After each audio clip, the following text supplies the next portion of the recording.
Assalamualaikum warahmatullahi wabarakatuh. Selamat datang di Neurovlog. Kembali lagi bersama saya Aihiza, researcher dari Pusat Neuroscience UHAMKA. Pada video kali ini kita akan membahas mengenai mitos yang berkembang di masyarakat mengenai otak perempuan dan otak laki-laki. Jadi sebenarnya mitos apa sih yang berkembang di masyarakat? Nah, yang pertama adalah mengenai bahwa otak wanita lebih seimbang dibandingkan laki-laki. Banyak sekali yang berkata bahwa pria itu menggunakan salah satu sisi dari otak untuk mendengarkan, sedangkan perempuan menggunakan kedua sisinya untuk mendengarkan dan juga untuk memahami.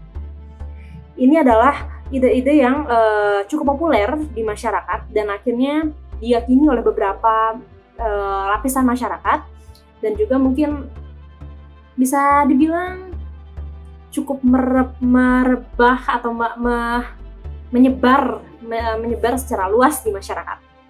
Nah, hal ini ada beberapa penelitian yang memang dilakukan mengenai sebenarnya benar nggak sih kalau misalnya seperti itu. Ada yang memahami bahwa ini dikatakan karena korpus kalosum wanita lebih tebal dibandingkan pria. Tapi beberapa penelitian tidak membuktikan adanya korpus kalosum yang lebih tebal perempuan dibandingkan pria, ataupun konteksnya mungkin hal tersebut dipatahkan oleh beberapa penelitian. Kemudian perbedaan jenis kelamin dan juga ukuran otak. Otak pria lebih besar dibandingkan otak wanita. Nah, hal ini sedikit tumpang tindih faktanya, karena memang bisa dikatakan otak pria lebih besar karena memang juga ukuran tubuhnya juga lebih besar dibandingkan wanita. Dan beberapa wanita memiliki otak yang lebih besar dibandingkan beberapa pria dalam beberapa penelitian, dikarenakan mungkin ukuran tubuhnya juga. Tapi hal ini pun juga dapat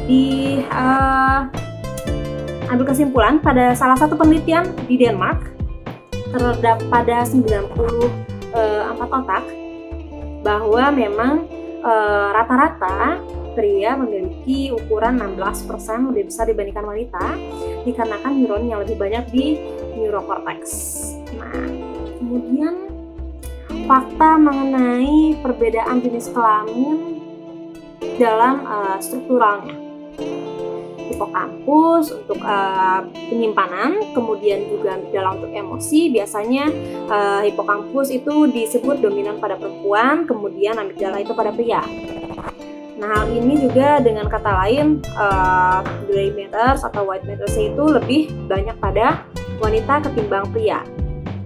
Perlu dicatat bahwa perbedaan ini mungkin lebih berkaitan dengan ukuran otak dibandingkan dengan gender, dengan pria atau wanita. Dengan kata lain juga bisa dibilang otak yang lebih kecil memiliki rasio gray matters yang lebih tinggi, yang kebetulan juga rata-rata wanita cenderung memiliki otak yang lebih kecil dibandingkan pria. Itu teman-teman semuanya. Kemudian juga ada perbedaan otak terkait seks, menjelaskan antara perilaku pria dan juga wanita. Nah, hal ini sering kita jumpai sih di beberapa kondisi, seperti misalnya kita memahami bahwa mungkin kalau untuk perempuan cenderung bisa lebih berprestasi atau lebih rajin dibandingkan laki-laki. Terus juga beberapa kondisi seperti misalnya bagaimana laki-laki lebih cenderung menggoda perempuan. Nah, itu juga menjadi paham yang sering berkembang di masyarakat bahwa ternyata perempuan lebih cerdas dibandingkan laki-laki.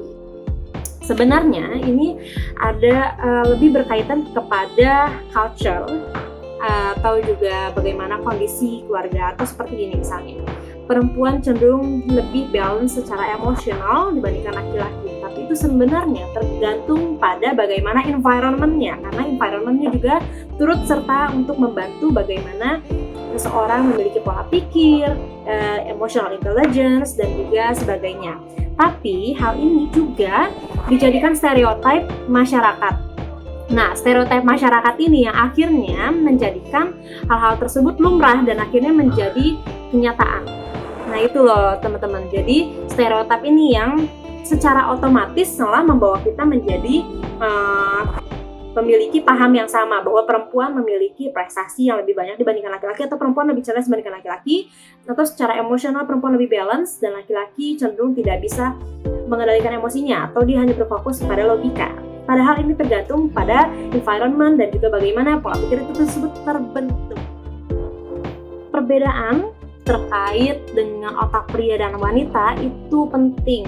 Nah, ini mungkin tidak berdasar, tapi kita pun juga tidak boleh menyangkal bahwa tidak adanya perbedaan antara otak wanita dan otak laki-laki.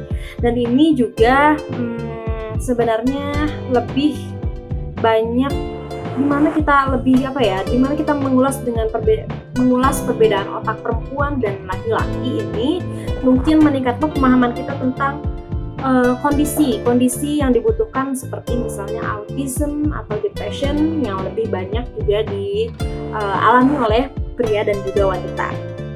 Jadi hal ini juga kita nggak boleh langsung ambil bahwa ternyata perempuan dan laki-laki itu tidak ada perbedaannya, tapi mungkin kita dapat lebih mengulas lebih jauh, dan ini juga bisa didalami untuk menjelaskan banyak hal terkait dengan kondisi. Seperti itu ya teman-teman, see you di next neurovlog.